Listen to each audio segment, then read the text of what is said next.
Good afternoon, Merrimack community. Wanted to follow up my communication from the other day where I sent a video about that had some overview information and some general information. I wanted to kind of go a little bit more in depth on a few areas this afternoon with you guys and just kind of deliver a little information. Yeah, I know the video that went out Wednesday had a real high quality production value and a lot of those other pieces and it is also going to be linked again in this message or in the email where you can also find a link to this message, but it's linked again. So if you want just a general overview, it covers everything from classrooms, what the classrooms look like, how hallways are going to work, how some of those other pieces are going to look. You can check that out. I would encourage everybody to watch that with your kids, watch it a few times just so they all can get a general sense of how that's all going to work. Today, I wanted to go into a little bit more in depth about three big areas. One will be arrival, the other will be lunch, and then the third thing where there's probably going to be the most significant changes, which is the dismissal process and how that's going to look. So for arrival, it's pretty much going to be the same. Your kids, if you walk, they walk to the entrances where they normally walk to. If you are using your car and you're coming through parent drop off with the cars, it'll still be pretty much the same, and the buses will still be pretty much the same. So the biggest change is that that some of the things that we've done in the past with regards to being able to play on the blacktop, some of the things.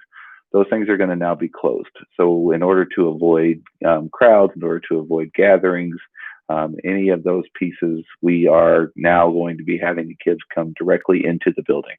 So as soon as, at 8, so for example, if you are in Carpool and you pull up to the lane, we ask that you do not let your child out until 8:20. At 8:20, someone will come out. You'll be able to have your child open the door. The kid will come out of the car and they will go directly into the school.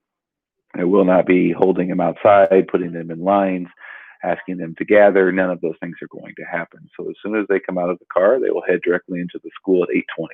We ask that you do not come before 8:20 if you're walking or those things, because there's not going to be anybody outside. And again, we want to avoid gathering. So at 8:20, the doors will open and we'll start allowing students into the building. If you again are in a car, we will we'll open the doors at 8:20 and start dismissing people out of the car and into the building. So those are the biggest shifts, is that there's nothing outside that's going to be open, or not going to have the blacktop open to be played. None of those things in the morning. Lunch, the big thing I want you to know is that we're in the process of updating the lunch menus online, and you can still use My School Bucks if you're going to need to put money into the account. The way lunch will work is that the recess area is going to be divided up into 3 spots. Each classroom will play as a cohort in a certain area. So for example, the soccer fields will be one setup, where the other part of the blacktop will be another area, and then the playground itself will be a third area. And so each week, the students' classrooms will rotate through that. And so when they're with their class, the classes won't be playing together.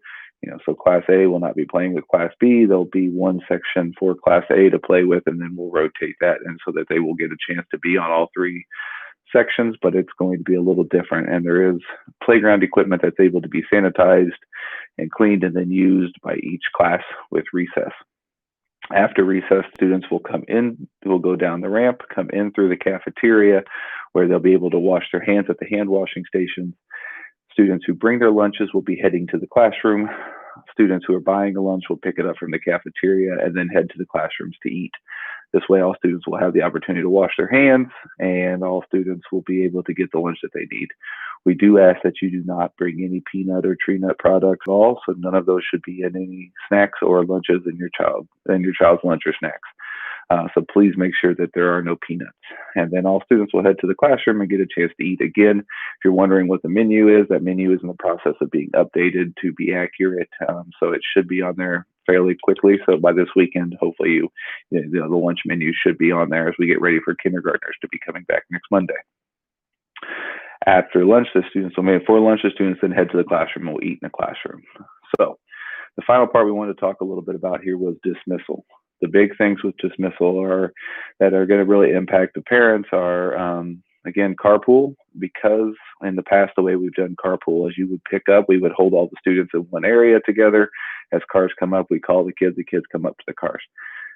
In the area where we have traditionally held students, that area is too small to keep kids be able to keep kids socially distanced. So we are going to be using more areas.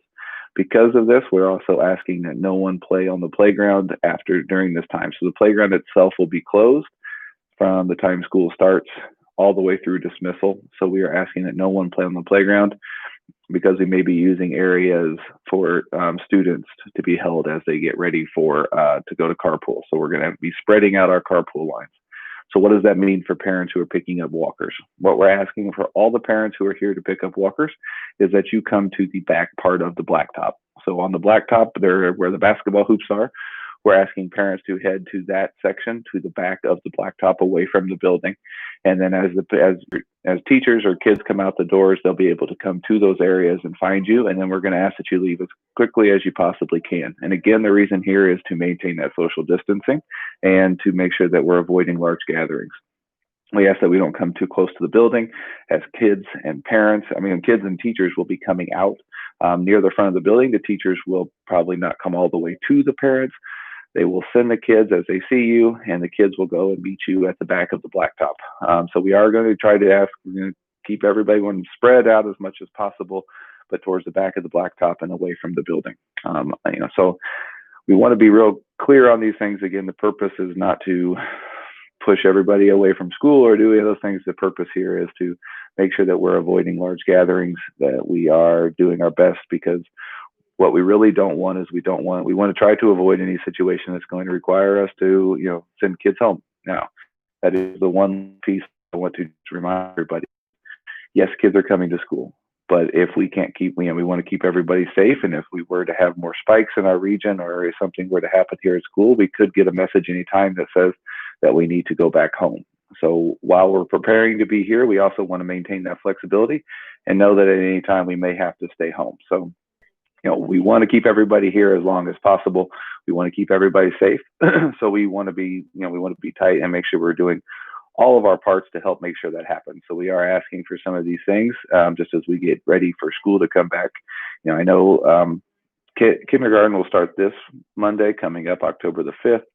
First and second grade has orientation October the 12th, and then everybody will be back full time by October the 26th. So throughout this time, we're going to be asking everyone to kind of have patience and work with us. It's going to look different and feel different. But the main thing here is we want to do all that we can to keep you safe, keep your child safe, and keep our staff safe. So please let me know if you have any questions. And I appreciate you taking the time to watch this and working with us and doing all we can to help keep our Merrimack community safe and strong. So have a great weekend, and we'll see everybody soon.